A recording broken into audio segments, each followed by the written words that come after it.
Football, the beautiful game. It's all about the glory, the winning trophies, the unforgettable goals, right? Well, you'd be forgiven if you looked at any club's social media this month and decided that the sport was about one thing and one thing only: transfers. So we're asking the question, just why are fans so obsessed with transfers? Hello there and welcome to Football Now from Doha. My name's Sam Ashu. Football is different to other industries. We all know that. If you're unhappy at work, you can hand in your notice and leave. But for professional footballers, unless your contract has come to an end, a transfer fee must be agreed between two clubs, and only at certain times of the year. The two big transfer windows are in the summertime and the one going on right now in January. From early June until the end of August, most of the major leagues around the world are allowed to sell and bring in players, followed by 4 months of actual football being played. So then, there's been thousands of huge moves over the years. Let's now take a look at 5 of the biggest European transfer window moments ever. As far as controversial transfers go, this one takes some beating. Swapping Barcelona for Real Madrid and vice versa is just not the done thing in Spain. But Luis Figo braved the fury of the Catalans and dodged a pig's head in the process on his return to the Nou Camp. He won 2 La Ligas and the Champions League as a bona fide Galactico. 2 of the world's best players in Carlos Tevez and Javier Mascherano ended up at West Ham in 2006. Now let's just say that this transfer was complicated. They didn't last long at Upton Park, but one became a club legend and both went on to bigger and better things. Sorry to any West Ham fans watching at home. Now, if that was a surprise, it had nothing on Brazilian Robinho's arrival at Manchester City back in 2008. Swapping Madrid for a cold, drizzly Manchester wasn't really a thing back in those days, especially for the blue half of this city. But although Robinho's form was hit and miss at times, it was a statement of intent from a growing force in world football. Talking of moves that come from the left field, how about Samuel Eto'o's move to Angers back in 2011? Becoming the world's highest paid footballer probably had something to do with it. The Cameroon striker, though, did his thing, scoring a goal every other game.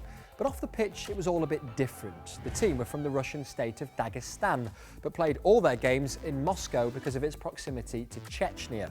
Moscow, by the way, is 1,000 miles away from Angers. And finally, to the big move of last summer's transfer window. Lionel Messi departing his beloved Barcelona to join big spending PSG, making up a mouth-watering forward line of Neymar, Messi and Kylian Mbappe. Ooh la la. In terms of the transfer window, look, football fans always want the new shiny player, don't they? You know, we all love a transfer. We love the gossip aspect of it. People are all over transfer stories on the internet and in newspapers and, you know, on television. You want to see this new player turn out for your team. It is exciting. But what happens when things turn nasty? Well, with nearly 800,000 Twitter followers, James Pearce is one of the most well-known football journalists in Europe. And whilst his job is literally to report transfer news, if the incoming or outgoing transfer isn't what the fans want, he often gets abused. I'd be lying if I said it was one of the areas of the job I enjoy the most. It can be a bit of a nightmare, to be honest, transfer windows, because I think especially with social media, it's never been easier for a rumour that's got no real grounding whatsoever to gather pace. The strange side of that is obviously you've got hundreds and hundreds of people demanding you tell them whether something's true or not, and then when you tell them it isn't, you get abuse as a result. Transfer talk and gossip are now the content that is trending on Twitter and shared on Facebook. But it used to be the traditional domain of the back pages of newspapers.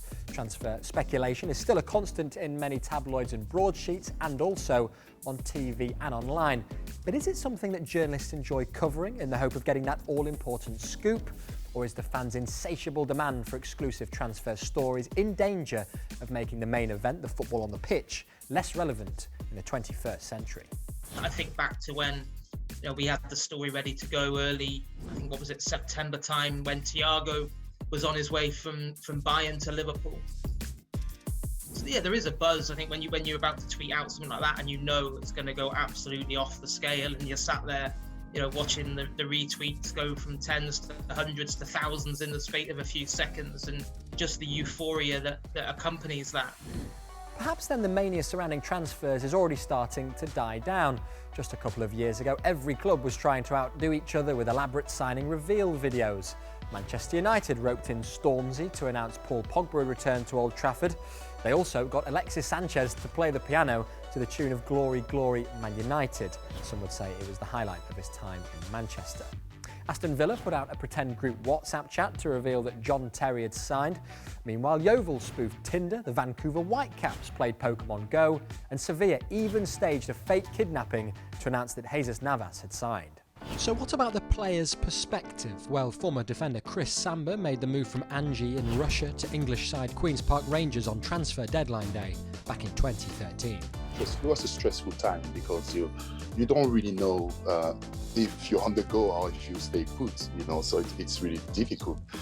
All have to be so perfect if you want to move in January to be successful. You need to fit to the team. The chemistry have to be kind of quick and natural. I've learned that the hard way, as you know. So then, what's the best transfer that your club has ever made? Do let us know using the hashtag FootballNowTransfers, and we'll see you very soon for more Football Now.